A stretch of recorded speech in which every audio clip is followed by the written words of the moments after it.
እነሱ ሲያወሩብህ አንተ እየሰራህ ነው።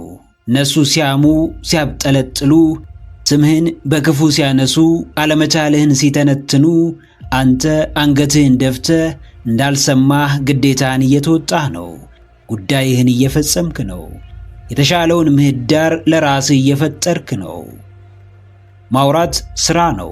ሰዎችን እየተከታተሉ አቅማቸውን ማሳነስ፣ በመስፈርት ማስጨነቅና ጥረታቸውን ዋጋ ማሳጣት ግን ክፋት ነው።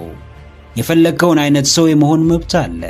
መብትህንም ለመፈጸም የማንም ድጋፍና ይሁንታ አያስፈልግህም። ሰዎች በሚሰራና ከነርሱ ተለይቶ ራሱን ለማሻሻል በሚጥር ሰው ላይ ከዓመታት በፊት ያወሩ ነበር። ዛሬም እያወሩ ነው። ነገም እንዲሁ እያወሩ ይቀጥላሉና ይህ አዲስ ነገር አይደለም። የወሬውን፣ የሐሜቱን፣ የትችቱን ሜዳ ለነርሱ ተውላቸው። አንተ የሥራውን፣ የጥንካሬውን፣ የብርታቱን ሜዳ አጥብቀ ያዝ። የሚያዋጣህን ካንተ በላይ የሚያውቅልህ ሰው የለም። የሚያወራብህ፣ አስተያየት የሚሰጥህ፣ የሚያብጠለጥልህ፣ የሚተችህ ሁሉ ካንተ ተሽሎ እንዳልሆነ ተገንዘብ። አዎ ጥቅናዬ፣ ብዙዎች ቀላሉን ሲመርጡ አንተ ከባዱን በኃላፊነት እየተወጣህ ነው። ሌሎች ስም በማጥፋት ሲጠመዱ አንተ ሥራህን እየሠራህ ነው። አንዳንዶች ዋጋህን ሲያሳንሱ፣ ክብርህን ሊያጎድሉ ሲጥሩ፣ አንተ በፈለግከው መጠን ሕይወትህን እየመራህ ነው።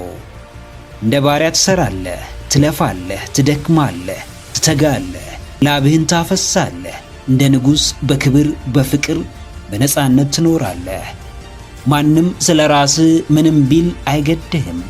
ማንም ያልሆንከውን ስም ቢለጥፍብህ አያስጨንቅህም። የትኛውም ሰው በማይመለከተው እየገባ ሊያውክህ ቢሞክር ትኩረት አትሰጠውም። እርሱን የምትሰማበት ጊዜ አይኖርህም። ሊያቆሙህ ይደክማሉ እንጂ አያቆሙህም። ሊያሰናክሉህ ይለፋሉ እንጂ አያሰናክሉህም። ስሜትህን ሊጎዱ ብዙ ቃላት ይሰነዝሩብሃል እንጂ ስሜትህን በፍጹም አይጎዱትም። ካንተ ፍቃድ ውጪ የትኛውም ተጽዕኖ ሊያቆምህም ሆነ ወደ ኋላ ሊመልስ አይችልም።